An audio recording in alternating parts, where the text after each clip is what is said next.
नमस्कार मंडळी, करिश्माज मेजवानीमध्ये आज आपण कोणतेही वाटण न बनवता भरल्या वांग्याची रेसिपी बघतोय। अगदी रबरबीत आणि चवीला भन्नाट अशी वांगी बनवून तयार होतात। सर्दीमुळे आवाज थोडासा खराब आहे, त्यामुळे रेसिपीकडे लक्ष द्या आणि आवाजाकडे दुर्लक्ष करा।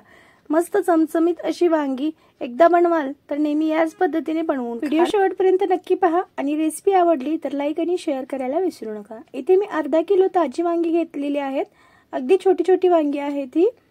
आता वांग्यांचा पाठीमागचा देठ थोडासा चिरून घेऊयात आणि याचे जे पानं आहेत ते अगदी थोडीशी काढून घेऊयात। नाही काढली तरीही चालतील आणि जसे आपण भरली वांगी बनवण्यासाठी चिरतो त्या पद्धतीने चिरून घ्यायची आहेत। वांगी चिरल्यानंतर लगेच मिठाच्या पाण्यामध्ये टाकून ठेवायची, म्हणजे वांग्यातलं काळं पाणी निघतं आणि वांगी छान स्वच्छ होतात। तर इथे मी सगळी वांगी चिरून पाण्यामध्ये टाकून घेतलेली आहेत। त्यानंतर आपल्याला लगेच मसाला बनवण्यासाठी घ्यायचा आहे। मसाल्यामध्ये 3 चमचे धना पावडर घेतलेली आहे। धना पावडर थोडीशी जास्त लागते। 1 चमचा जिऱ्याची पावडर, 1 चमचा गरम मसाला पावडर आणि इथे मी 2 ते 3 चमचे लाल तिखट वापरलेले आहे। आवडीनुसार लाल तिखट कमी जास्त करू शकता। 1 चमचा बेसन पीठ भाजलेलं नाही, 1 चमचा मीठ, एक बारीक चिरलेला कांदा आणि 3 चमचे भाजलेले शेंगदाण्यांचा बारीक असा कूट, 1 चमचा हळद आणि अर्धा लिंबू पिळून घ्यायचा आहे। लिंबू अवश्य पिळून घ्या। लिंबू नसेल तर 1 चमचा दही देखील टाकून घेऊ शकता किंवा आमचूर पावडर टाकून घेऊ शकता। 2 चमचे तेल टाकून घ्यायचं आहे आणि हे सगळं छान असं मिक्स करून घ्यायचं आहे। मसाला मिक्स करताना पाणी अजिबात वापरायचं नाही आपल्याला। छान एकजीव झाल्यानंतर जे चिरून ठेवलेली वांगी होती त्या वांग्यामध्ये आपल्याला हा मसाला भरून घ्यायचा आहे। अगदी भरगच्च असा मसाला भरून घ्यायचा। व्यवस्थित असं दाबून दाबून भरायचा, म्हणजे मसाला बाहेर येत नाही।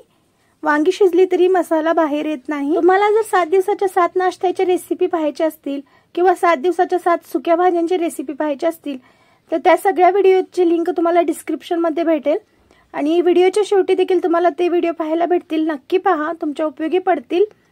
नाश्त्याच्या वेगवेगळ्या रेसिपीज, मुलांच्या डब्यासाठीच्या वेगवेगळ्या रेसिपीज मी अपलोड करून ठेवलेल्या आहेत। आता सगळ्या वांग्यामध्ये अशाच पद्धतीने मसाला भरून घ्यायचा आहे आणि हाताने थोडेसे दाबून प्रेस करून घ्यायचे, म्हणजे मसाला व्यवस्थित आतपर्यंत जाम राहतो। तर इथे मी सगळे मसाले भरून घेतलेले आहेत। वांग्यामध्ये थोडासा मसाला शिल्लक राहिलेला आहे, तो फोडणीमध्ये टाकून घ्यायचा। पातेल्यामध्ये 1 चमचा तेल टाकून घेऊयात। तेल गरम झालं की 1 चमचा जिरे टाकून घ्यायचं आणि पाव चमचा हिंग टाकून घ्यायचा। हिंग आवर्जून टाका, छान फ्लेवर येतो। आणि सोबतच 10 ते 12 लसणाच्या पाकळ्या बारीक चिरून किंवा ठेचून टाकायच्या। लसणाचा कलर थोडासा बदलला की जो मसाला शिल्लक होता तो मसाला टाकून घ्यायचा। गॅसची फ्लेम मंद करायची आणि मसाला परतवून घ्यायचा। जास्त वेळ परतायचा नाही। थोडंसं परतलं की लगेच वांगी टाकून घ्यायची आणि यामध्ये भरपूर अशी चिरलेली कोथिंबीर टाकून घ्यायची। आता इथं हलवायचं नाही किंवा मिक्स करायचं नाही। झाकून मिनिटभरासाठी असंच ठेवून द्यायचं, म्हणजे फोडणी व्यवस्थित लागते आणि खाताना वांग्यामध्ये लसणाचा, जिऱ्याचा आणि हिंगाचा फ्लेवर अगदी भन्नाट असा लागतो। 1 मिनिटानंतर झाकण काढून घ्यायचं आणि पुन्हा मंद आचेवरती 2 ते 3 मिनिटांसाठी वांगी मसाल्यामध्ये, तेलामध्ये परतवून घ्यायची आहेत।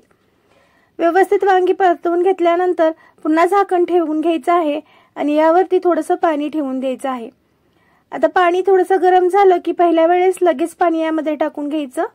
थंड पाणी इथं वापरायचं नाही। थोडंसं गरम झालं की यामध्ये टाकून घ्यायचं, कारण की मसाल्यामध्ये वांगी करपू शकतात, मसाले करपू शकतात।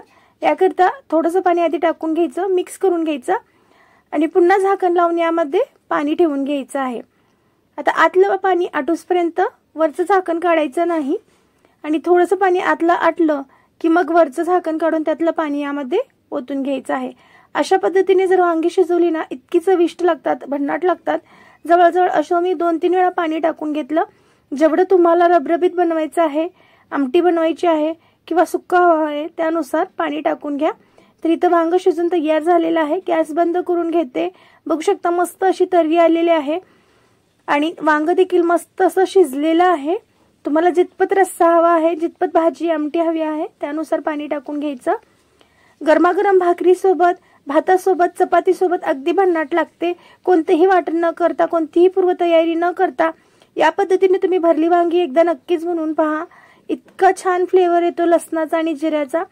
नक्कीच ट्राय करून पहा। रेसिपी आवडली असेल तर व्हिडिओला लाईक करा, शेअर करा आपल्या मैत्रिणींसोबत आणि चॅनलवरती नवीन असाल तर चॅनलला नक्की सबस्क्राइब करा। पुन्हा भेटूया असंच एखाद्या नवीन रेसिपीसोबत. तोपर्यंत धन्यवाद.